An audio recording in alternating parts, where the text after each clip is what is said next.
Now students आइए इस question को देखते हैं हम लोग। कह रहा है the tops of two tower of height x and y standing on the ground subtend an angle of 30 degree and 60 degree. अब जरा समझिए, देखिए यस डायग्राम किस तरीके से बनेगा। उसने हमसे बोला है कि the tops of the to towers of height x, जिसकी हाइट एक्स है ना उसके लिए एंगल आपको 30 डिग्री बोला गया है, और जिसकी हाइट आपकी वाई है उसके लिए एंगल आपको 60 डिग्री बोला गया है। अब ये क्या है, देखिए फिर से एक बार पढ़ते हैं। कह रहा है कि the tops of the towers of the height x and y standing on the ground.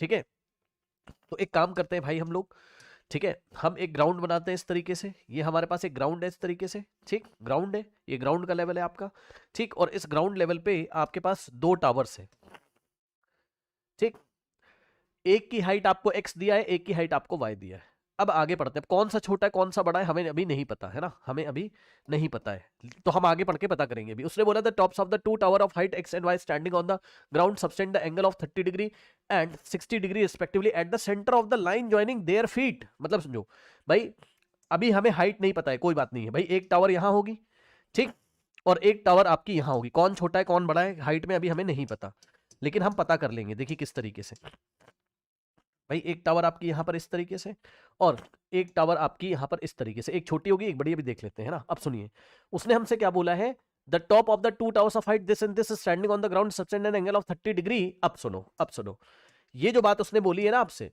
ये जो बात आपसे बोली है उसने, कौन सी, ये वाली, the top of the towers के बारे में बात कर रहा है। किसके बारे में बात कर रहा है, the top of the towers. अब यहां से ऐसे पढ़िए, the top of the towers, वो सब छोड़िए बीच में, आप ये पढ़िए, the tops of the tower, the tops of the towers, the tops of the tower subtend the angle of 30 degree and 60 degree respectively at the center of the line joining their feet।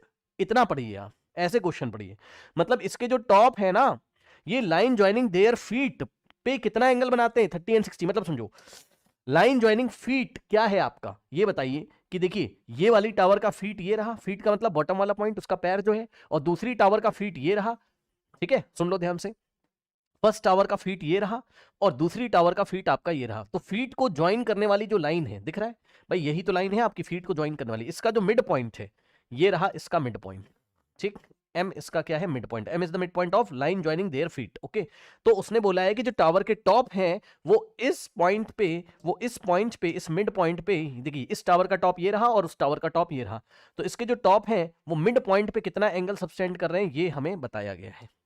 ठीक है, ये हमें बताया गया है mid point पे, इसके मतलब इसके टॉप को मिड पॉइंट से ज्वाइन करो, इसके टॉप को मिड पॉइंट से ज्वाइन करो, तो यहां पर जो एंगल आपको दिया हुआ है ये वाला, और ये आपको दिया हुआ है कितना कितना, 30 और 60। अब आप बोलोगे सर यहीं पर हमने 30 क्यों बनाया, तो ये बात मैंने क्लास में आपको पढ़ाई हुई है, ठीक है, याद है भाई। अगर ये मिड पॉइंट है, यहां से खड़े होकर अगर देखोगे तो जिसकी हाइट ज्यादा होगी उसके लिए ज्यादा ऐसे करके गर्दन आपको उठानी पड़ेगी, है ना, एंगल ऑफ एलिवेशन आपका ज्यादा बनेगा। ठीक, तो ये देखिए यहाँ 60 हो गया, जो टावर हाइट में ज्यादा होगी उस पर 60 बनेगा, और यही मिड पॉइंट पे खड़े होकर इसके टॉप को देखोगे तो भाई ज्यादा एंगल तो है नहीं, तो ज्यादा गर्दन नहीं उठानी पड़ेगी, बस इतनी उठानी पड़ेगी, 30 डिग्री, है ना। इस तरीके से हम पहचानेंगे कि कौन सी टावर आपकी लंबी है और कौन सी आपकी छोटी है। अब आइए जरा ध्यान से देखिए, एक्स के लिए उसने 30 डिग्री बोला था, यानी कि ये वाली टावर की हाइट हो गई एक्स, है ना, एंगल जिसका छोटा उसकी हाइट छोटी, ठीक, और एंगल जिसका बड़ा, मतलब जिसका एंगल ऑफ एलिवेशन बड़ा, ये एंगल ऑफ एलिवेशन जिसके लिए बड़ा, हालांकि उसने एंगल ऑफ एलिवेशन का नाम नहीं लिया, बट उसका कहने का तात्पर्य यही है कि यहां से अगर हम देखें तो हमारा जो एंगल ऑफ एलिवेशन है इसके लिए 60 बनेगा, तो इसकी जो हाइट है हमारे पास कितनी है, y है। ठीक, ये बात हो गई, ठीक है। अब आइए, और ये आपका मिड पॉइंट है, ठीक। अब उसने हमसे क्या बोला है, find the ratio of x to y, तो एक्स और वाई का रेशियो हमें निकालना है। अब जरा ध्यान से समझिए, कुछ नहीं करना है, बहुत आसान है, समझिए जरा। ये बताइए कि अगर हम इसका नाम रख दें, ये हो गई टावर ए बी और ये पॉइंट एम, और ये हो गई टावर आपकी पी क्यू, ये top point P, bottom point आपका क्यू, पी क्यू एम। इन दोनों ट्राइंगल में आप tan थीटा लगा दीजिए। ठीक, एक काम और करिए, ये बताइए अगर एम आपका बी क्यू का मिड पॉइंट है तो लेंथ में अगर हम इसको एल अज्यूम कर लें यहां से यहां तक, या डी अज्यूम कर लें, तो यहां से यहां तक भी ये एल या डी जो आपको करना हो कर लीजिए। ठीक है, मान लीजिए कि आपका यहां से यहां तक का डिस्टेंस कितना है, डी है, तो आपके पास यहां से यहां तक का भी डिस्टेंस आपके पास कितना हो जाएगा, डी ही तो हो जाएगा। ठीक, अब हम लगाएंगे tan 30। ठीक है, ये वाले ट्राइंगल में लगाइए जरा tan 30। तो अगर आप tan 30 लगाओगे, सर ऐसा ही हम क्यों कर रहे हैं, क्योंकि भाई आपको x लेके आना है ना, एक्स लेके आपको आना है, एक्स और वाई का रेशियो तो परपेंडिकुलर अपॉन बेस में यही दोनों जो आपने माना है, हाइपो से तो कुछ लेना देना है नहीं, तो tan 30 लगाएंगे। तो tan 30 क्या होता है हमारे पास, perpendicular upon base, x upon ये वाले ट्राइंगल में एक्स अपॉन डी। ठीक, अब थोड़ा सा सॉल्व कर लीजिए। tan 30 कितना होता है, 1/√3 is equals to x by d, है ना। ये बन गई हमारे पास इक्वेशन नंबर 1। ठीक, और ये वाले ट्राइंगल में अगर आप लगाओगे tan 60 तो हमारे पास आएगा tan 60 is equals to perpendicular upon में बेस। ठीक, मतलब y अपॉन में d। ठीक, अब tan 60 कितना होगा, √3 is equals to y upon d, ये बन गई हमारे पास इक्वेशन नंबर 2। ठीक, अब 1 को 2 से डिवाइड कर दीजिए। ठीक है, तो 1 डिवाइडेड बाय 2, डिवाइड कैसे करते हैं पता है ना, लेफ्ट हैंड साइड को लेफ्ट हैंड साइड से, राइट हैंड साइड को राइट हैंड साइड से, तो हो जाएगा 1/√3, भाई इसका लेफ्ट हैंड साइड क्या है 1/√3 अपॉन में √3,